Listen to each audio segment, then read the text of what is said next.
GMOs are one of the most controversial areas of science. Genetic engineering is used in many fields, but even though medical applications like GM insulin are widely accepted, the debate heats up when it comes to food and agriculture. Why is that? Why is the same thing treated so differently? Let's try to get to the bottom of this and explore the facts, the fears, and the future of GMOs. Humans have been genetically modifying plants and animals for thousands of years. Maybe a few of your crops had very good yields.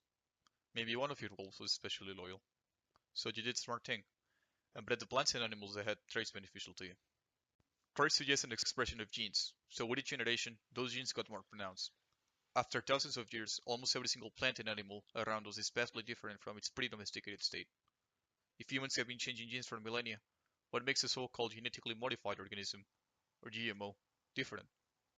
Selective breeding is basically hoping for lucky hits. Genetic engineering eliminates this factor. We can choose the traits we want, make fruit grow bigger, immune to pests, and so on. So what are people concerned about them?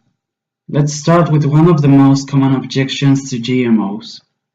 Gene flow, meaning GM crops could mix with traditional crops and introduce unwanted new characteristics into them. There is a method that might guarantee complete prevention, but it is a big anti-GMO argument by itself. Terminator seeds. The idea is that they could produce sterile plants, requiring farmers to buy new seeds every year.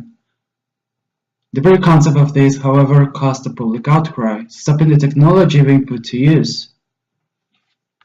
This brings us back to the unintentional spreading of engineered DNA.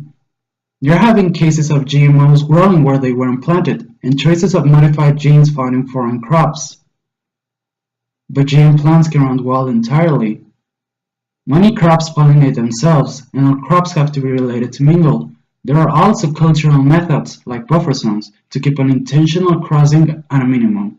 But if it's possible in principle that a GMO could intentionally cross with a non-GMO, there's actually a more important question. Is food that comes from GM crops different to food that comes from non-GM crops? This question has been a major concern from the very beginning. GM plants are destined to be eaten as checked for possible dangers, and the results are evaluated by multiple agencies. After more than 30 years and thousands of studies, the science is in. Eating GMO plants is no more risky than their non-GMO equivalents. But what about plants that have been engineered to be toxic? For example, Bt crops, a gene borrowed from the bacterium Bacillus thuringiensis.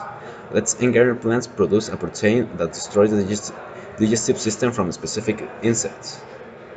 These plants make its own pesticide. Insects that eat it die. That sounds alarming. Pesticide sprite could be washed off, while the poison in Bt crops is inside in the plant. But actually, it's not a big deal.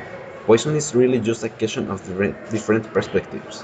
What harms to one might kill another. Coffee, for example, is a poison that kills insects but harmless for us. Or chocolate that is toxic for dogs but a pleasure for humans. Bt crops produce a protein that is tailored in the specific design of the digestive tract of the certain insects. Is completely harmless for us. There's also the opposite approach. Plants that are engineered to be resistant to certain weed killers. This way, farmers can use them while they're killing the other plants, competing for sources without harming the crop. Here, we get to the dark underbelly of the GMOs. For the pesticide industry, they are big business. Over 90% of all cash crops in the US are MSC resistant, mostly glyphosate.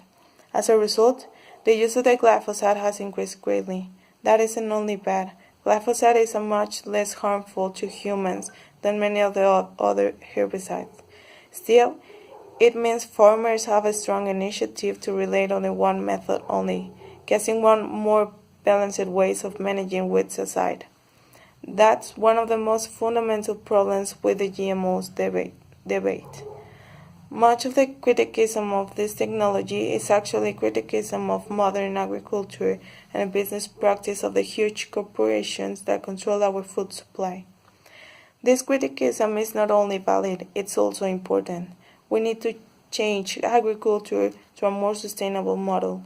GMOs as a technology are actually an ally and not an enemy in that fight, helping to save and protect nature and minimize our impact in the environment. Let's look at some positive examples. England is an important crop in Bangladesh, but often all harvests are destroyed by pests. Farmers had to rely heavily to pesticides. Not only was this very expensive, farmers also frequently got sick. The introduction of a new GA implant in 2013 stopped this. The same very protein we talked about before, an effective killer of insects but harmless to humans, was injected into them. This reduced insecticide use in implants by more than 18%. The health of farmers improved and their income rose dramatically. And sometimes the NG approach is the only option. In the 90s, the papaya industry in Hawaii was under attack from the ring spot virus which turned to wipe on Hawaiian papaya. The solution was a papaya genetically modified to be vaccinated against the virus. Without it, the state's papaya industry would have collapsed. This study shows a very narrow application. 99% of our GMOs we use right now produce pesticides or are resistant against them. There is much more to do. The scientists are working on GMOs that could improve our diet. Plants that produce more different nutrients, like fruit with higher antioxidant levels that help to fight diseases, or rice with essential vitamins. On our scale, we are trying to engineer plants more resilient to climatic change, plants that can better adapt to erratic weather and adverse soil conditions, making them resistant to growth of floods.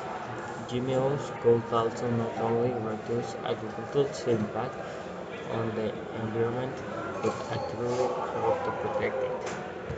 The world eats 11 million pounds of food every day, and UN estimates suggest that we will use the 70% by 2050. We could grow that food by clearing more and more forests, creating more fields and pastures, and using more pesticides, or we can find a way to do it on the land we've got with more effective methods like GM crops. Intensifying farming instead of expanding means that GMOs could be the new organic. In a nutshell, GMOs have the potential to not only drastically change the agriculture, but also dampen the effects of our own irresponsible behavior. GMOs could be our most powerful weapon to save our biosphere.